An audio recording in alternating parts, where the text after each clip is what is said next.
Try to catch me howling at the moon.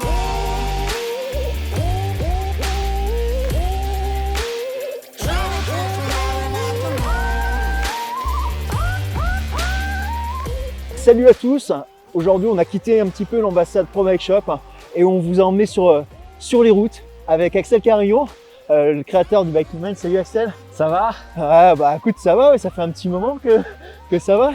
Alors pour vous expliquer, voilà, qu'est-ce qu'on fait aujourd'hui, dans quoi on vous a envoyé, dans quelle vadrouille on vous a emmené, et ben on est parti avec Axel, ça fait maintenant quelques heures, on est parti dans l'après-midi et on va vous parler de voyage, on va vous parler de toutes les astuces qui vont bien pour passer un bon moment sur le vélo et une bonne journée sur le vélo. Donc Axel, pour ceux qui ne te connaissent pas, est-ce que tu peux déjà te présenter un petit peu rapidement? Eh ben écoute, je me définis comme un explorateur à vélo, tout simplement. C'est que je passe le plus clair de mon temps et l'essentiel de ma vie à faire ce qu'on est en train de faire. Me déplacer à vélo, voyager et aller à la rencontre des autres. Alors là, tu nous emmènes à l'aventure et puis tu m'amènes à l'aventure parce que moi, c'est la première fois que je pars comme ça. Donc, je compte sur toi pour me donner tous tes conseils et puis nous partager un petit peu ton expérience, parce que je sais que tu en as une sacrée d'expérience. Tu en as passé des nuits dehors, non? À vadrouiller et à dormir dehors, à bivouaquer, non? Eh ben écoute, maintenant au total, plus d'une centaine de nuits. Plus d'une centaine? Ouais. Plus d'une centaine, un petit peu partout dans le monde, de l'Amérique du Sud au Moyen-Orient, à Oman, en Jordanie, et ça en fait en Asie aussi. Alors aujourd'hui, on va être un petit peu moins, ça va être un petit peu moins le voyage à l'extérieur de la France, puisqu'on est là sur les hauteurs d'Annecy. Cela dit, c'est pas mal non plus, hein. Donc voilà, c'est pas exotique aujourd'hui. C'est la France telle qu'on l'aime, c'est la France telle qu'on va la découvrir en vélo sur ce voyage ensemble. Axel. L'exotisme, tu l'as partout, Alex. Partout, et ça commence généralement à côté de chez soi. Hein. Avant de partir très très loin, c'est bien de savoir partir à côté de la maison. Ça, c'est souvent le premier pas d'ailleurs. C'est vrai. Ouais. Et justement, tiens, pour tous les gens qui se posent la question, le voyage, ça commence comment? Ça commence éventuellement au départ de chez soi. Toi, c'est ce que tu pourrais éventuellement leur conseiller? Mais moi, c'est ce qui s'est passé. Hein. C'est-à-dire que c'était ça, dans la relation qu'on a en ce moment, tu vois, ça va être ta première fois pour aller bivouaquer et ainsi de suite. Moi, ça s'est passé comme ça. C'est que j'ai des amis qui m'ont proposé un jour de venir avec eux, en mode sacoche, hein, donc avec des vélos un petit peu plus chargés. Ouais, c'est vrai qu'aujourd'hui on est chargé un petit peu light, mais d'accord. T'es parti avec combien de kilos? Là, j'avais 45 kilos entre le vélo et le matériel que je transportais. Mon Dieu. Alors que là, nous, on est sur des vélos, allez, on est à 15-17 kilos grand maximum avec tout ce qu'on a sur nous. Là, on est en randonnée ultra légère ou bikepacking, quoi. Les Américains appellent ça le bikepacking. Yes. Donc c'est plus facile. C'est clair. Mais par contre, on transporte beaucoup moins. Alors pour nous, là, c'est facile parce que c'est vrai qu'on a commencé à rouler il y a seulement quelques heures. Ouais. Cela dit, on approche un exercice qui est un petit peu particulier puisqu'on va rouler de nuit en fait, et ça tombe bien parce que je voulais vraiment qu'on en parle et qu'on le fasse vivre un petit peu cette grande vadrouille avec toi, qu'on fasse vivre ce côté nuit un petit peu aux gens qui nous regardent. Voyager de nuit, rouler de nuit, déjà, est-ce que c'est un truc que tu peux conseiller toi? C'est même quelque chose que je recommande chaudement. Pourquoi? Ça fait partie du voyage. Parce que la nuit, ça fait peur. La nuit, ça effraie les gens. Et c'est pas comme un vélo, alors que c'est une expérience à part entière. C'est autant une expérience que de voyager de jour. Parce que les odeurs, visuellement même, tu vois d'autres choses. Tu ressens d'autres choses, tu entends d'autres choses. C'est une expérience à part entière qui est vraiment sublime. Et au moment où tu dis ça, je vois les falaises là, magnifiques. Ah, c'est juste dingue. C'est vrai que ça, c'est des choses qu'on voit pas la journée en fait. Donc la nuit, alors une expérience différente alors. Moi, c'est quelque chose ça fait partie intégrante du voyage. Tu n'as pas voyagé à vélo si à un moment donné, tu t'as pas pédalé au moins une fois toutes les nuits. Ouais. Parce que tes yeux s'habituent et vraiment, tu vis une expérience à part entière, quoi. Même si tu ne vois pas de la même manière, tu entends des sons différents, le corps va se comporter de manière différente également. Puis tu vas voir les étoiles, bien sûr. On va voir tout à l'heure. On va voir les étoiles, mais rassure-moi, on va quand même pas rouler toute la nuit. Écoute, non, on va essayer pour cette première fois, on va essayer de se reposer quand même un peu. Ouais, moi je te garantis. C'est l'étape d'après. Hein. D'accord, ouais. La nuit non-stop, ça c'est un peu après. Bon, et puis c'est bien parce que ça va nous permettre de parler bivouac, de parler d'endroits où dormir, ce genre de choses. Ça va être un petit peu plus tard, là, dans quelques kilomètres, j'espère. Les avantages de rouler de nuit, c'est quoi? Est-ce qu'il y a des avantages pour les gens qui font du voyage? Je sais pas, peut-être par rapport à la circulation, la chaleur, j'en sais rien en fait. Bah, tu en as mentionné deux. Déjà, Ouais. la circulation, c'est vrai qu'il y a beaucoup moins de monde. La chaleur, il y a beaucoup de gens qui aiment voyager de nuit et se déplacer à vélo de nuit parce que, bien sûr, il fait beaucoup moins chaud. Il y a, tu as également, je te dis, l'expérience de pouvoir contempler les étoiles. C'est vrai qu'on va avoir de beaux, j'espère un beau ciel ce soir. Et puis avoir la chance, à un moment donné, si tu veux, de faire de l'aube au crépuscule. Ouais. C'est vraiment pédaler la journée, mais également la nuit et revoir après le lever du soleil. C'est un moment qui est très très spécial. Quand tu as l'opportunité de pouvoir voilà, passer quasiment toute la journée sur le vélo, t'endormir dans la nature et après te réveiller en pleine nature pour repartir. Ça fait appel, je pense, à notre histoire de nomadisme. Ouais, quelque part, on revient un petit peu l'essence même du voyage, au sens primal et primaire voilà, de cette action, quoi, finalement. Et ça se résume en une phrase. Hein. Ça fait moins de 10 000 ans qu'on est sédentaire. et oui, Et on a été nomade pendant 7 millions d'années. Donc je pense qu'effectivement, il y a quelque chose dans notre ADN là-dedans, de notre histoire, de nos ancêtres, que tu ressens à un moment donné quand tu vas dehors et que tu pédales de nuit et que tu dors dehors. bon, alors là, je te cache pas, après 3-4 heures de roulage, et la nuit qui commence tout juste à tomber, j'en suis pas encore au stade où je le ressens, mais je sens que ça va venir. Est-ce que tu pourrais conseiller, est-ce qu'on peut rouler partout de nuit? En plaine, en montagne? Là, là, on est un peu en montagne, hein, puisqu'on est dans le col de l'Échaud, hein, pour ceux qui connaissent, donc au-dessus d'Annecy. Est-ce que c'est raisonnable? Est-ce qu'on peut le faire? Est-ce qu'il y a des choses auxquelles il faut faire attention? Mais écoute, de nuit, clairement, le point essentiel à regarder, c'est le climat, notamment en montagne. Hein. Si le climat se gâte, après, ça complique tout pour pouvoir trouver un endroit pour bivouaquer. Et donc, il faut être très très vigilant à l'évolution de la météo. Donc, si tu as l'habitude d'avoir des cols que tu connais par cœur de jour, Ouais. il faut les refaire de nuit, bien sûr. Parce Tu que les découvres tu les différemment. redécouvres. La pente, vas- elle te semble différente de nuit? Tous C'est-à-dire? tes repères en fait sont balayés. D'accord. Tous tes repères sont balayés parce que tu n'as pas de repères visuels de progression. Il y a moins de vent généralement, parce que c'est souvent des vents thermiques où on est. Du coup, tu vas essayer de trouver des autres repères qui vont être les sons, qui vont être les senteurs également, les odeurs que tu vas avoir. Tu vas être capable de détecter des rivières avant même que tu puisses les apercevoir ou les entendre juste par le changement de l'humidité. Donc vraiment, ça vient aiguiser en fait des sens qu'on a tous et toutes. En tout cas, Et ça, c'est vraiment génial. tu sais quoi, j'appréhendais sur cette petite aventure qu'on va faire ensemble, j'appréhendais un petit peu la partie nuit. Tu me donnes presque envie d'être dans voilà, déjà 2-3 heures là, pour continuer à découvrir. Moi, j'ai une question que je me posais, c'est, alors les repères ils sont complètement différents. Alors je suis très basique, hein, mais tu as l'impression d'aller plus vite, tu as l'impression que les kilomètres passent plus vite de nuit ou c'est l'inverse en fait? Ça dépend dans quel état tu te situes, ça dépend à quel moment tu démarres ta nuit. Là, tu vois, ça fait quelques heures qu'on pédale. On pourrait assez facilement se lancer dans la nuit et pédaler vraiment jusqu'à minuit, 1 heure. Ouais.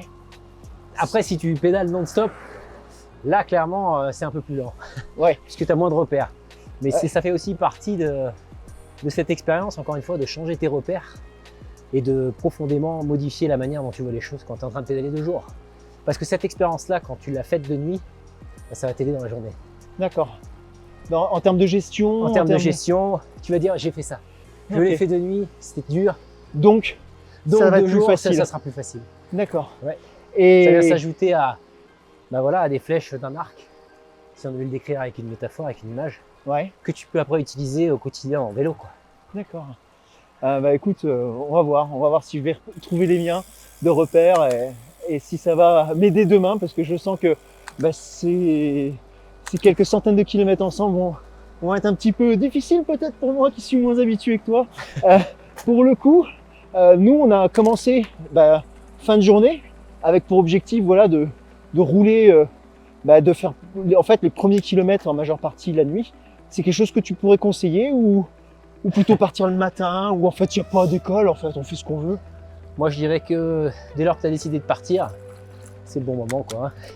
Donc j'ai déjà fait en sortant du travail. Ouais. Juste vraiment Juste après le la boulot. journée de boulot, boum, tu D'accord. charges les sacoches et t'y vas. Et après tu te trouves un coin pour bivouaquer. Ou alors tu pars le lendemain à la fraîche. Vraiment il n'y a pas d'école, moi c'est. Les deux expériences sont intéressantes. Soit tu sors après le taf et tu viens décompresser dans la nature, Ouais. soit tu prends une bonne nuit de sommeil, prépare bien ton matos et tu pars le matin à la fraîche. Tu as dit un mot qui est hyper important, matos.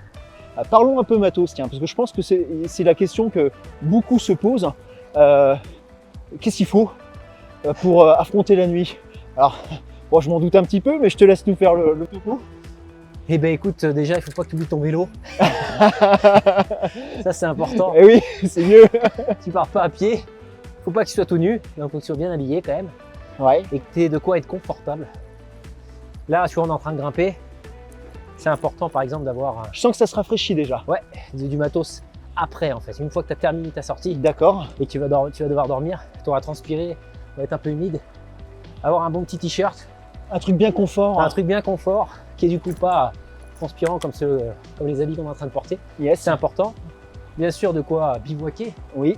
Donc, Bah, ça, on a pris ce qu'il fallait. on a pris ce qu'il fallait, matelas, sac de bivouac Ouais. et un petit, Ça me fait peur d'ailleurs, parce qu'on a que petit ça. accessoire secret que je te montrerai Ah. quand on s'arrêtera, qui est important. Parce que j'étais en train de me dire, mais où sera mon toit? Donc, qui permet de faire la différence. Bah là, on est en randonnée ultra légère, Ouais, bikepacking. c'est vrai. Donc, on va essayer de faire ça dans une tendance ultra minimaliste. Donc le vélo, le sac à viande, Ouais, le matelas, le matelas. les sacoches de bikepacking ou le sac à dos comme je le transporte là. Ouais, là on montre deux versions finalement, parce que C'est moi ça. je suis équipé vraiment bikepacking. J'ai la sacoche de cadre et la grosse sacoche de selle. Ouais, tu utilises ton vélo pour transporter le matos. Ouais. Moi, j'utilise un peu mon vélo et un peu mon corps Ça m'a avec un surpris. sac à dos. Ça m'a surpris d'ailleurs de te voir avec le sac à dos. C'était une volonté particulière ou t'as Bah, l'habitude c'est deux et écoles t'aimes en bien fait. aussi. Hein. C'est deux écoles qui sont complémentaires. Ouais. Tu as des gens qui préfèrent porter sur le corps. Donc là, moi, tu vois, j'ai le sac à dos, mais j'ai également un cuissard avec des poches. J'ai mon jersey où il y a 6 poches. Enfin, 8 même maintenant. J'ai vu que t'avais les poches bien remplies du Donc, cuissard. je transporte tout mon matos sur moi en fait. D'accord. Et je limite ce qu'il y a sur le vélo. D'accord. Alors moi je suis parti avec une option un peu différente. Je suis aussi VTTiste hein, en plus d'être routier. Et je me suis dit tiens, le petit short en protection un petit peu, voilà, tu parlais de confort tout à l'heure. Puis protection un petit peu du vent, du froid. Ouais. Et ben je commence à l'apprécier tu vois à cette heure-là avec la fraîcheur qui arrive. Alors ça, c'est super important. Ce que tu viens de dire, au-delà de voilà, le vélo, les sacoches, tout le matos de bivouac, Ouais. souvent on a une petite amulette, je l'appelle comme ça. Ouais. C'est cet accessoire qui est important de transporter. Ça peut être ton short, ça peut être ton cache-cou, ça peut être ton cache-oreille, ça peut être ta brosse à dents, j'en sais rien. Souvent on a un petit accessoire qui est essentiel et qui va permettre de te rassurer quand tu pars pour ton premier voyage. C'est le petit accessoire de bonheur, le Ouais, petit ouais, moment c'est de ça. bonheur quand tu l'as, Quand tu l'as et que tu sais qu'il est dans tes sacoches, ça te rassure. Alors moi j'ai un petit bonnet. J'ai par pris un exemple. bonnet Ouais. parce que voilà le bonnet c'est cette sensation d'être dans la couette. Ouais. Et je sens que j'aurais pas la sensation d'être dans une couette ce soir, alors je suis content de l'avoir. Et ça, c'est important de l'identifier et de l'emmener. Des fois, ça peut être je te dis, une petite amulette, ça peut être une peluche, ça dépend des personnes. Tu le mets dans tes sacoches. Tu vois la nuit tombe vachement vite là, dis donc Axel. Du coup là je viens de mettre l'éclairage en route. Ça me permet justement d'aborder sur la partie matos le côté éclairage. Qu'est-ce que tu conseilles? Je vois qu'on est équipé complètement différent. Moi je suis éclairage sur batterie et toi tu l'as pas encore mis mais tu as la frontale je crois, c'est ça? Ouais. Qu'est-ce que tu conseilles toi? Bah, il n'y a pas d'école en fait. Hein. C'est soit éclairage batterie, soit frontal, soit les deux, Ouais. soit encore, moi je l'ai là, mais j'ai pas la lampe correspondante, mais tu peux être sur moyen dynamo aussi Ouais. pour pouvoir avoir de l'éclairage en permanence sans batterie. Donc ça va dépendre du budget. Hein.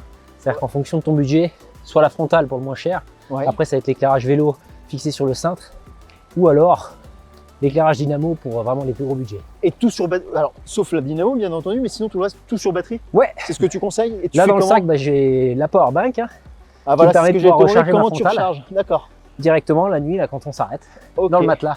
Et sur, dans le, le- sur le matelas dans le duvet. Et pour les gens qui nous regardent, dans l'optique où il y a plusieurs jours de voyage, tu recharges la power, je sais pas, tous tes arrêts bouffe. Mais exactement, et dès que tu as un arrêt boulangerie, resto ou chez l'habitant, Ouais. tu en profites pour pouvoir recharger les batteries. Ça, Tu- c'est un rituel essentiel du bikepacking. D'accord. Tu vas faire un petit peu l'aumône d'électricité alors Ouais. là où tu t'arrêtes alors. Exactement. Ça permet Tu de vas faire chercher les rencontres. bornes de recharge humaines. Bon, Axel, ça fait un petit moment là qu'on roule. Je te cache pas que moi je commence à penser à la nuit. Le bivouac, on va le trouver comment? Comment on trouve un bon bivouac? Comment on trouve un bon bivouac? Bah déjà, on s'y prend en avance. C'est-à-dire que tu vois, là, on est juste à la tombée de la nuit. Ouais. Idéalement, il faut s'y prendre 1 heure avant le pitch black, avant la nuit noire. D'accord. C'est parce que des fois, ça met potentiellement 1 heure pour Ouais. trouver le spot parfait. Ouais. Ah ouais. Le spot parfait, ça Et va on être cherche quoi? typiquement un endroit loin des regards, Ouais. euh, Pour la sécurité. pour la sécurité, Ouais. pour le calme aussi. Oui. Parce que des fois, un chien qui aboie toute la nuit, ça peut te fatiguer Ah, tu m'étonnes. pour la journée du lendemain. Plat, idéalement. Ouais. Donc une belle terrasse.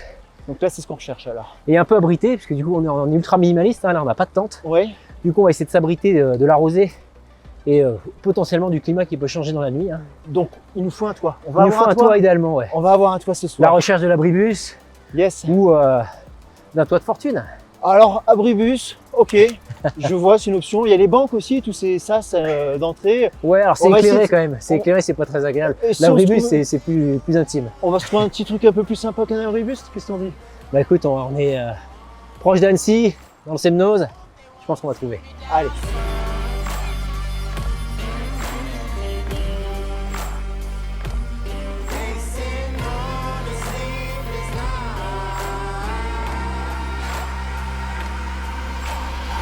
Et regarde ça. Ou quoi? Là, à droite, là. Là Ouais, parfait. Petit Pour dormir toit, là, ce soir? Fermé sur un côté, ouvert sur les trois beau, autres. ça, on va avec avoir un petit toit. Et oui, Ah, bon, Ça. j'avais peur de dormir c'est là. pas belle la vie. Donc c'est là, on dort ici alors.